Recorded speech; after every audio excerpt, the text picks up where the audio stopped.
Parents, brace yourself. In a fortnight, you'll have 700 pages of bedtime story to get through. Will you please welcome J.K. Rowling?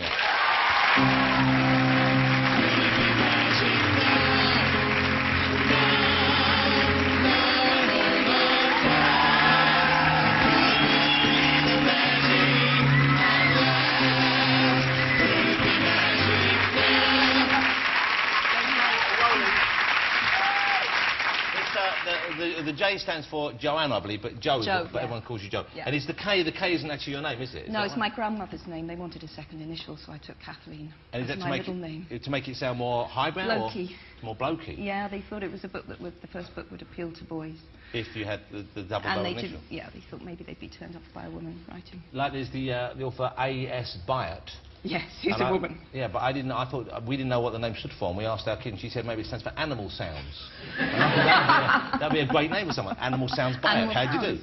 Well, Joe, thank you for coming on the show. Pleasure. I'm a huge fan of the books. Obviously, the kids have adored them, and you know, I'm speaking on behalf of just about everyone in the country, I think, when I say just how magnificent they are, and what a lovely contribution you made to our life. Really, it's genuinely, I feel honoured to have you here. So thank you for coming on, J.K. Rowling, who has created magic for us over the last few years. And also, I'm delighted you're here because I know you don't really give a lot of interviews. I don't ever. No. Do you find it easier now, though? Is it something you've just got more accustomed to the attention, or is it because the whole thing's behind you now? You finished the books. I think finishing the books it's definitely been a release. I feel more relaxed. I thought I could come on here now and crash and burn, and what does it matter? It doesn't matter. How much of your life have you spent with those books, with those characters? 17 years.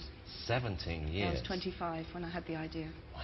And how long between you having the idea and the first book being finished and then published? Was it? 7 years. So I've been published 10 years. That's a long journey you went on there just to get it out there. Huge. And the first book, is it why you came up with the idea for the book? You were on a train? I was on a train. I don't even know what I was thinking about, and the idea just came into my head. OK. Before we talk about Harry and the huge journey you've been on with those characters, what do you have planned next? What do you have... Do you know what you're going to write next, or just a long break? I just want to take a break. I really do. Do you think you'll go back into fiction which works for children and adults like the Harry Potter books, or...? I honestly don't know, but I've said all along, and I still mean it, if I only ever write for younger people, I will never see that as second best. My wife the other night was reading a Judy Blume book to my little girl. Right. And I was listening in the background, and man, I got really caught up in this book. It was a great book. She wrote some great books. Yeah, and normally I'm saying, send her to bed so I can have sex with you. But last night, I was saying, I want to find out what happens on the summer holiday. Did she get the carpet she wanted? It was brilliant stuff. Did the first bar expedition work for her? Oh, I know that one. They go shopping for a bar. It was quite moving. Yeah, it is moving. It's a lovely book, and you know, and when fiction for children is written well, of course, it's second to none. I think so. But is it true? And I've heard this reported that when you started the books, you wrote was it the epilogue or the epilogue has been written the final book for years, yeah. And you had that kept safe all that time. Yeah. Well, they said I was keeping it in a safe. Of course I wasn't. I kept losing it. But yeah, I had the information in the epilogue. So you knew where you wanted to go with this whole sequence? Definitely, yeah. And did you never feel like changing your mind? I mean, because I know sometimes when I've spoken to authors, they get to know characters while they're writing them. They know what they want to do with them, but certain characters come to the fore more and you change your feelings. I changed it slightly. I have 2 characters I intended to keep alive die. But then that's been taken to mean that only 2 characters die in the book, and it's a bloodbath. It's a bloodbath, really?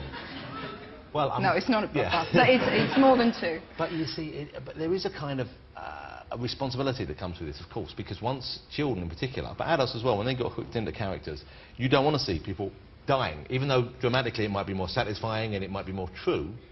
And it helps you illustrate the evil of the bad characters. Yeah. I remember, as I was saying earlier, when Cedric died, I was horrified. Were you upset? See, my husband didn't give a damn. Oh. He didn't like Cedric. Did he? He didn't like Cedric. No. Why not? Too posh? He got the girl. He was too smooth. Yeah. He was quite glad to see him go, I think. But he was so decent at the end, Cedric. I thought that's why I liked him. He was very, stiff. Because he was very sportsmanlike in a way that very few people are. I thought, you know, early on in the book, I didn't care for him at all. I was quite happy for him to run over or something.